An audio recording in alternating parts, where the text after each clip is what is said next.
Sanibona, ngaphambi singene kwivideo namuhla, ngithi angithathe lethuba ngibonge i-support nothando enikhombise lona lingaphezu kokucabanga kwethu. Siyacela niqhubeke nisiphote njalo ngokubuka amavidiyo ethu, ungakhohlwa ukukhomenta, ushare, ulike. Siyafisa ukuzwa umbono wakho. Sicela ke singene kwivideo namuhla. Ngesonto sivuke ngeletha yendodakazi endala ka-former president uJacob Zuma.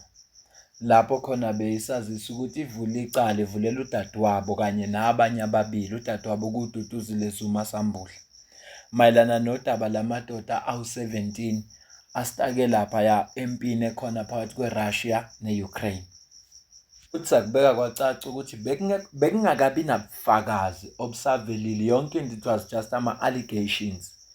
Ngakho-ke kodwa yena ngokusho kwakhe uthe abanye babantu abakhona le bangama-family members akhe. Angazi-ke mhlawumbe ukhuluma ngakwesayidi lakubo kama wakhe na, angazi. Sizokhuluma ngalo-ke lolo daba kule video yamanje ngoba noDuduzile naye ngathi uhambile wayovula ikhesi.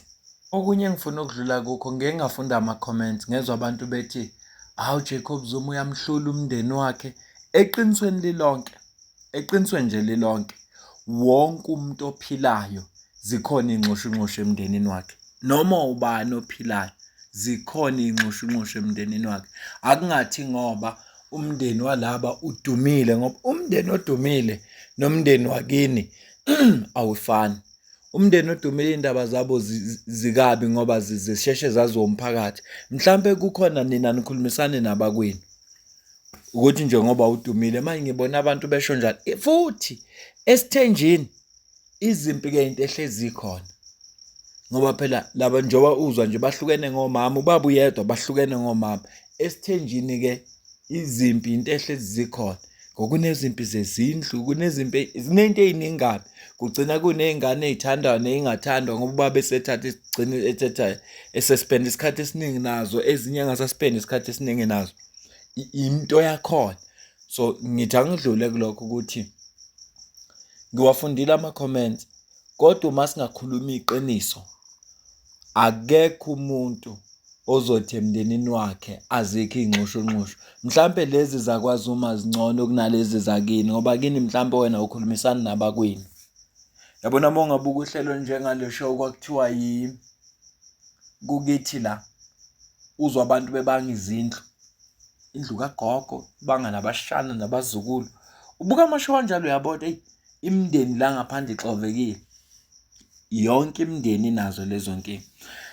Ngaphambi kasingene-ke kulo daba likaDuduzile nodadewabo namadoda aseRussia, ngifisa sidlule edabeni engilibikile izolo likaKurt Matlala, engilichazile futhi ukuthi umuntu osazisile uDarlene James wasazisa ukuthi abameli bakaKurt Matlala bathi akakulungele ukuthi angatestify.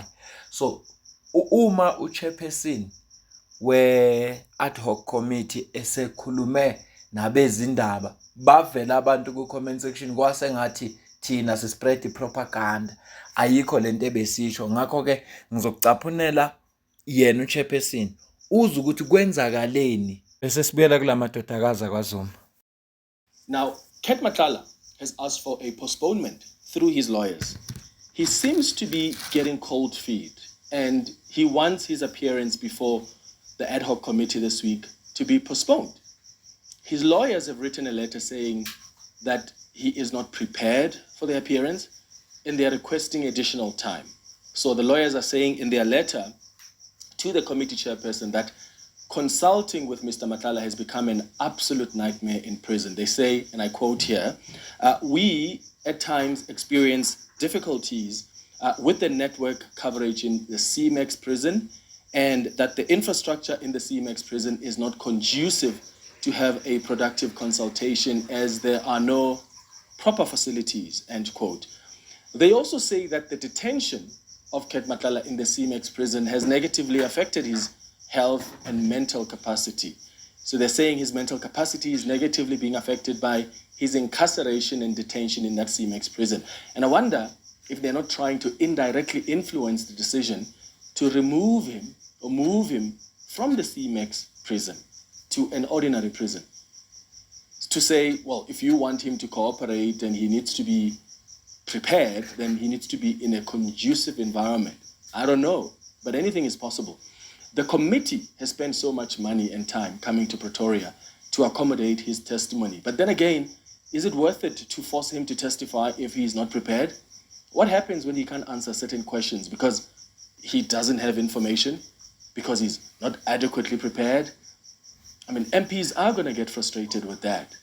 So what's the compromise? His lawyers have said that should they receive no response that is written or a written undertaking from the committee chairperson, Soviet Lekhanyani, by 3 p.m. earlier today, they will proceed with an urgent application to have the proceedings postponed up until such a time that they have properly consulted with Matlala.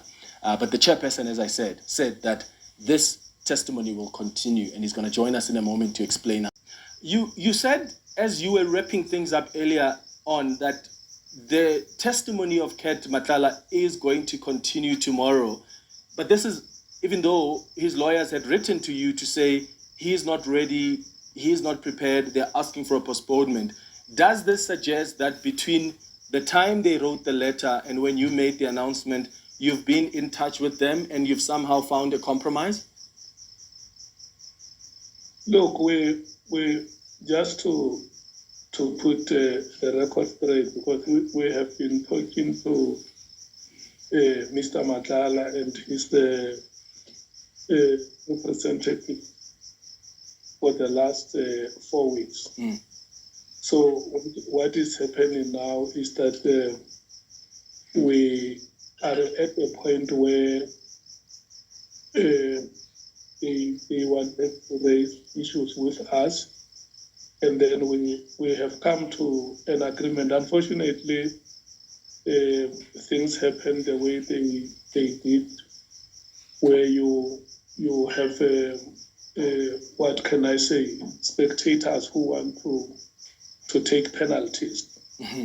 If you have a problem of a spectator who wants to take a penalty, you will end up having matters being handled the way they are being handled now. Mr. Matlala and his lawyers have made a commitment that they were going to appear before the committee, and at some point he had to change his lawyers because of the reasons that were known to him. But that did not affect the consultations that were happening between him and us. And we are at a stage where, until we reached a point where we came to Pretoria this week with the understanding that the proceedings were going to happen. That letter was not meant for your consumption, but because you always have spectators that want to play penalties. They invaded the pitch, and that is how the penalty was played. But there is nothing lost. We have been able to talk to the witness and his representatives, and that's why we made that announcement that we are proceeding with the hearings tomorrow. They have requested that we start at 11 o'clock tomorrow and 10 o'clock on Thursday. So there must not be any panic. Okay. The witness will be with us tomorrow. For sure, you know he's at that venue already. So Sechazileke ubaba uSoviet Lekhanyani chairperson we-ad hoc committee usekuvezile nanokuthi lolu daba lolu bekufuneka libe yimfihlo ngisho abezindaba bangalwazi, kodwa uDarlene James uhlulekile ukuzibamba wayeselikhipha sase siyareporta ngalo earlier on. Uma sibuyela kule daba lamadodakazi akwaZuma, Daughter of former President Jacob Zuma, Dudizile Zuma Sambudla, has filed a case against an alleged recruiter. She has insisted she was deceived and is herself a victim in the unfolding controversy over South Africans who travelled to Russia and were later reported to be near a conflict zone.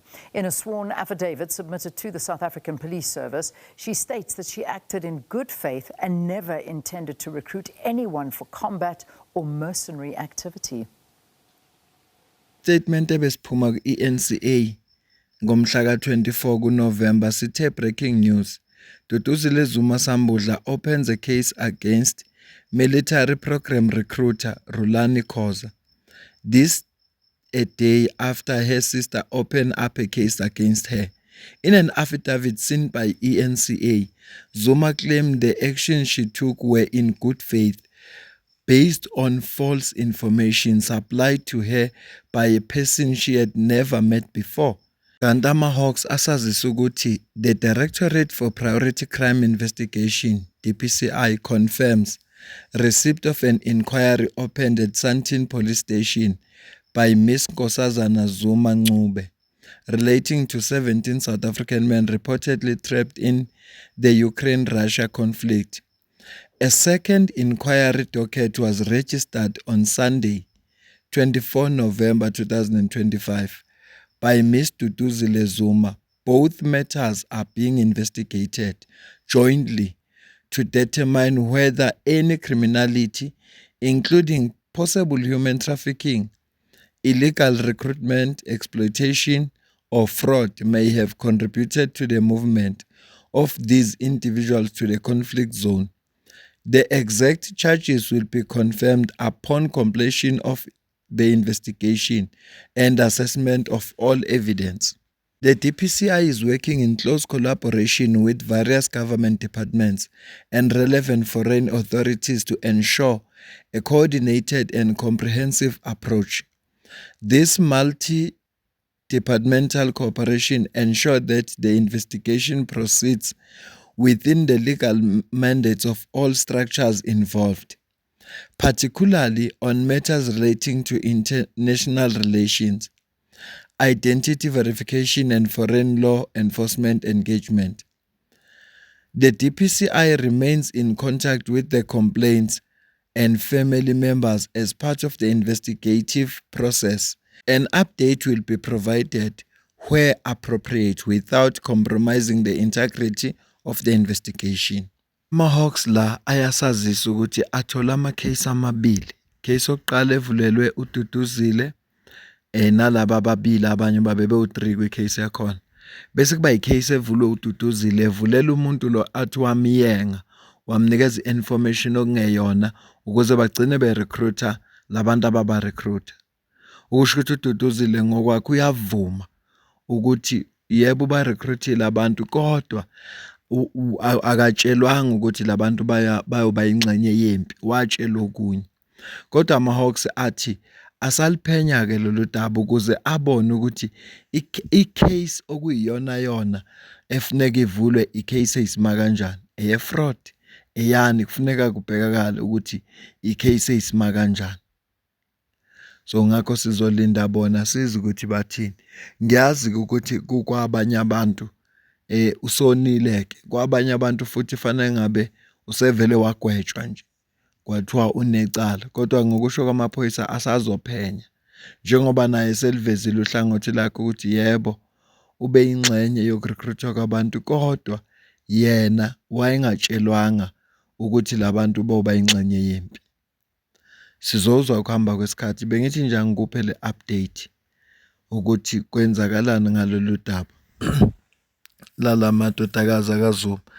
Esikhathini esiningi angithandi ukushare istory engingenalwazi oluphelele ngaso ngoba siyahlupha, siyakushiya endleleni. Kungcono mangithula udaba engineshow ngalo noma udaba engilifundile ngalibona ukuthi lihamba kanjani. Yingakho manje ngibuya ne-update ephelele. Mina nawe sidibane kwivideo elandelayo, ngiyabonga.